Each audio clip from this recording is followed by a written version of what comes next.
Salam terbaik, salam para malaikat kepada para penghuni surga. Assalamualaikum warahmatullahi wabarakatuh. Sebelum mulai videonya, jangan lupa di subscribe, di like, dan di share ke teman-teman kalian ya. Rasulullah Shallallahu Alaihi Wasallam bersabda, barang siapa yang menunjukkan kebaikan, maka dia akan mendapatkan pahala seperti pahala orang yang mengerjakannya. Ente pakai buat mandi hadas besar, nggak selesai, nggak sah. Atau ini air pipa kita tampung dari keran, kita nggak tutup, dia mandi junub, guyurannya muncratnya masuk ke bak lagi. Bagaimana terangkat hadasnya? Udah jadi mustamal itu. Cipratan bekas basuhan yang wajib jatuh ke bak ember. Lebih aman mandi hadas besar, ini keran, sambungin selang, kocorin kepala. Ya keren deh kalau shower. Kalau kelas ketok gitu pakai selang aja udah. Zaman dulu bukan shower, pemandasan.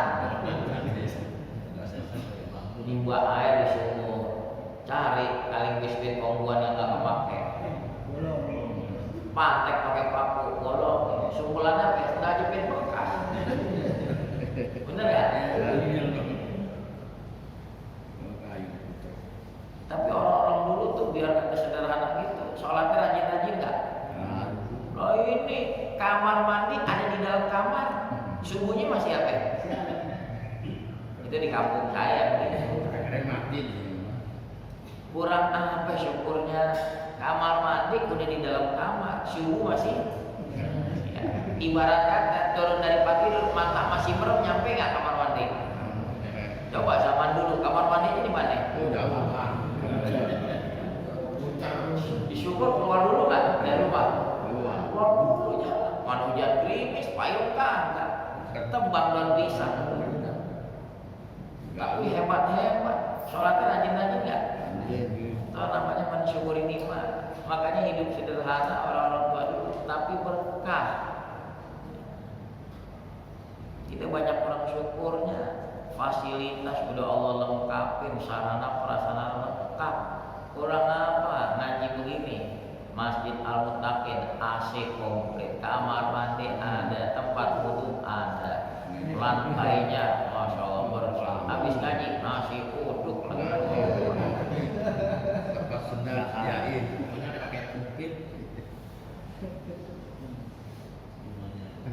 Pakai numpang tidur doang.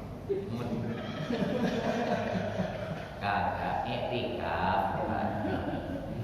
cuma kebanyakan tidurnya gitu.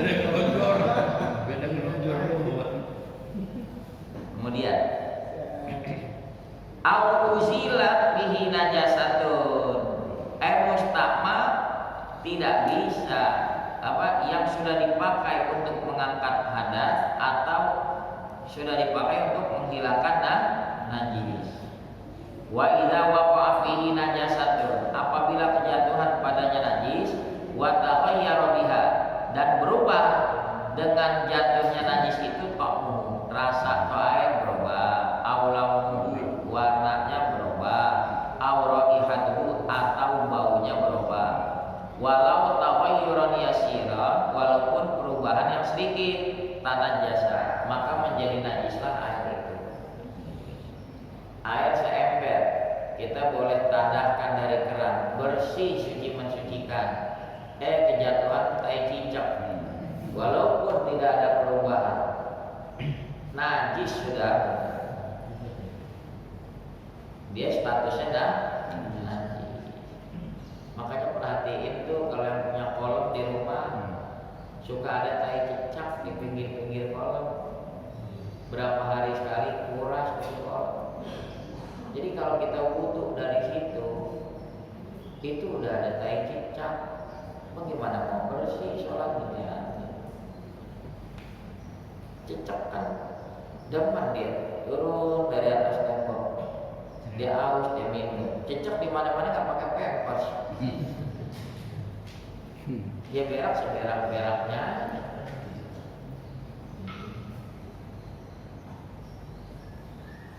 Jadi beberapa masjid pengurusnya saya tegur, bilangin dong, kita ini sama-sama nggak ngandelin merubah. Kalau tempat wudhu ada tai-tai cecak, disikat begitu berapa hari sekali kontrol demi sahnya orang-orang yang berwudhu. Itu cipratannya tuh nggak pernah najis. Lagi musim ikan cupang, tokolom ditaruhin apa? Ikan cupang. Ikan cupang berak Pak? Tainya najis ya? Najis. Tai ngambang di kolam. Boleh nggak kita pakai wudhu atau air di kolam? Kalau airnya nggak nyampe 2 kula, itu otomatis sudah najis. Mau ikan emas, mau ikan cupang, pokoknya tainya najis. Maka air di kolam ikut najis. Bagaimana kalau kolamnya airnya lebih dari 2 kula? Lihat, berubah nggak? Baunya air, warnanya air, rasanya air. Kalau tidak berubah, tidak menjadi najis. Dia bagusnya kalau piara ikan di kolam, tujuannya buat makan bintik-bintik nyamuk. Ya dikontrol kolamnya, kuras berapa hari sekali. Ngomong ikan cupangnya lo kalau berak ngomong dulu. Lo udah kontak dulu. Ya. Najis sama haram itu perbedaannya apa aja? Ya. Najis itu menghalangi sahnya penggunaan air. Mungkin kalau kita taruh ikan cupang di kolam haram sih enggak. Cuma dari sisi sah atau tidak menggunakan air itu karena sudah menjadi najis, jadi tidak bisa kita gunakan. Jadi kalau masalah haram, misalnya perbuatan, perkataan, kalau dikerjakan berdosa. Kalau tidak dikerjakan berpahala. Ya. Contohnya miras, minuman keras, halal atau haram? Halal atau haram? Kalau dikerjain berdosa. Kalau ditinggalin berarti yang meresmikan miras dosa apa kagak? Oh, mama bisa ngomong dosa.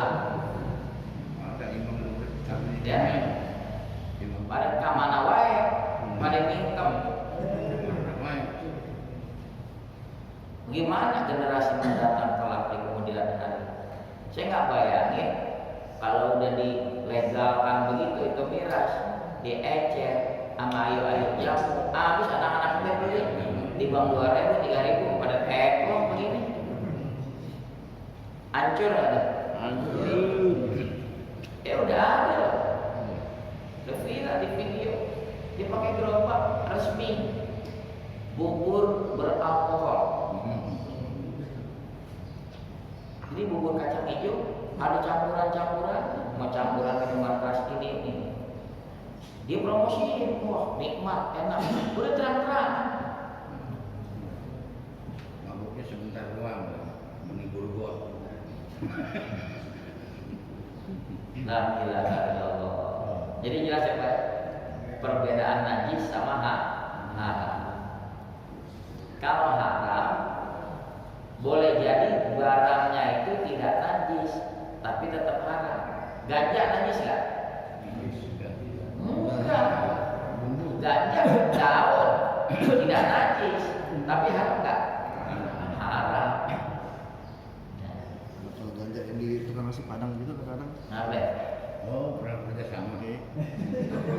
kadang ini suka ada ini kan Aslinya memang itu daun buat penyedap bumbu dalam takaran yang sedikit. Cuma ada orang menyalahgunakan, akhirnya apa? Lebih banyak disalahgunakan. Musik. Ya sama, kayak naspro aslinya buat pusing. Ini bukan aneh ngajar, zaman dulu kan gitu. Naspro campur sama Sprite. Beler ya? Pengalaman nih. Sama kayak lem ke iPhone. Ya sih saya kayak. Emaknya kagak ngerti. Lu buat apa? Buat hasta karya. Hasta karya. Nah, tiap minggu beli lem. Diapain akhirnya? Buat ngelem. Bisa. Irit tuh 5.000 nggak makan. Hah? Buat makan 5.000 buat makan. Ya, kita lanjutkan dulu. Walau kana qadral bahri, walaupun air yang sudah menjadi najis itu seukuran lautan. Tadi kita udah bahas kalau air dua kula kejatuhan najis dan ada perubahan maka menjadi najis lah. Sungai Ciliwung lebih nggak dari dua kula? Lebih. Udah kejatuhan najis, berubah nggak? Baunya jangan ditanya, warna limbahnya, rasanya najis sudah. Andai kata kejatuhan najis di laut berubah najis. Ini bicara andai kata, nyatanya si laut dia nggak ada berubah, tetap asin nggak? Tetap asin. Air kali di kampung kan dulu ada yang lewat kuning. Ada yang Tungguin dulu, lele kuningnya udah. Lele kuning.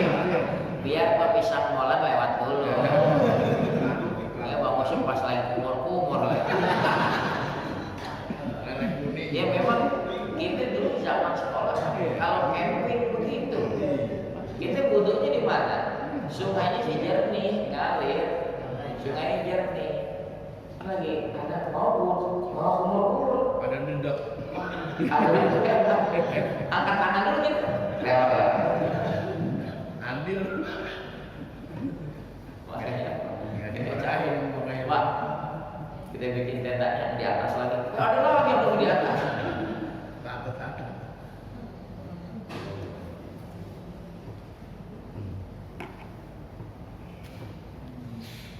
Fa'il lam yataghayyar biha minhu syai'un.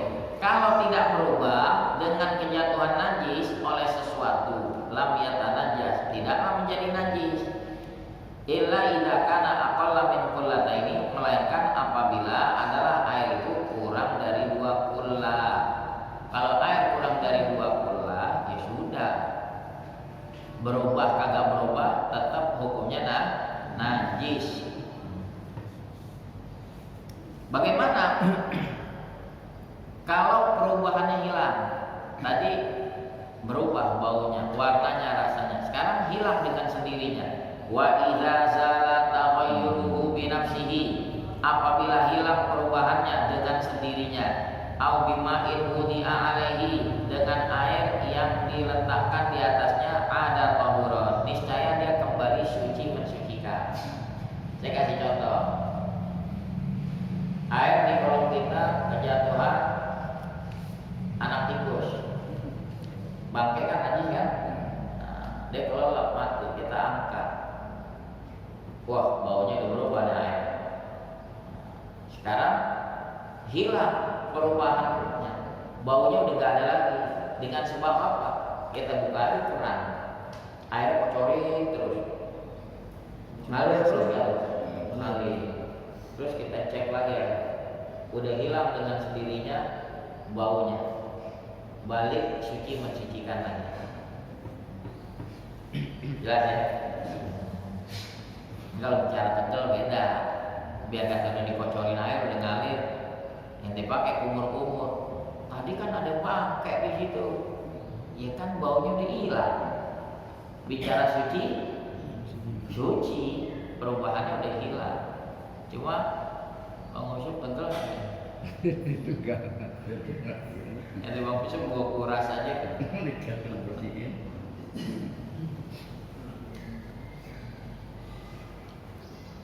Wa kadza law zala taghayyuru bima'in ukhidha minhu.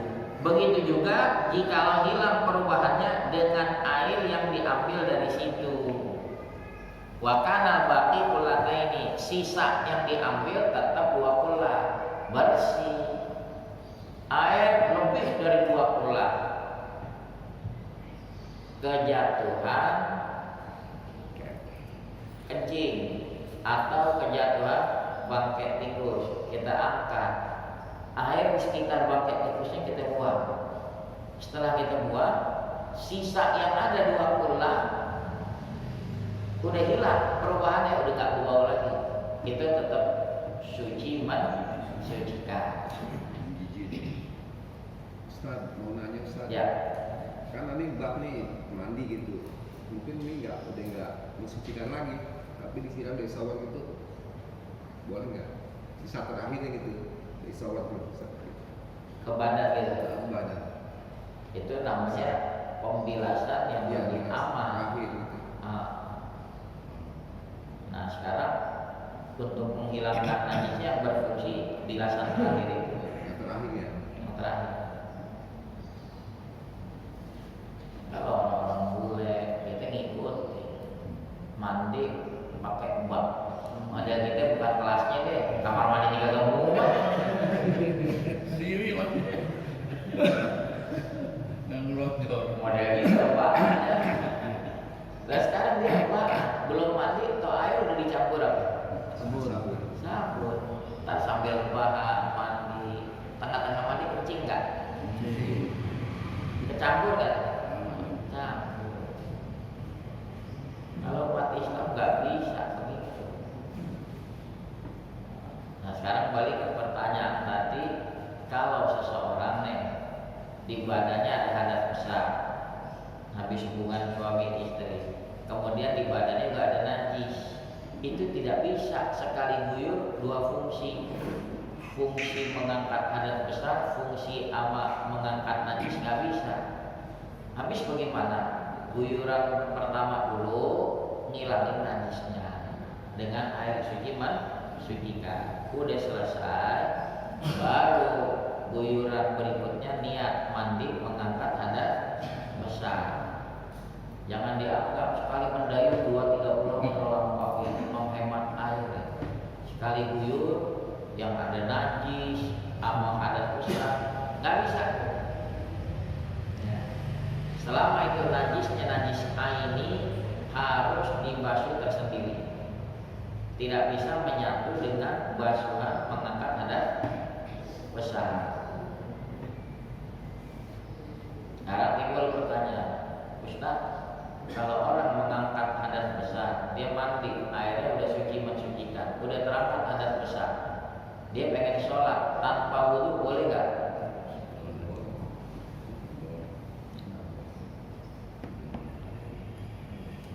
Langsung sholat. Tidak ada sholat tidak ada sholat.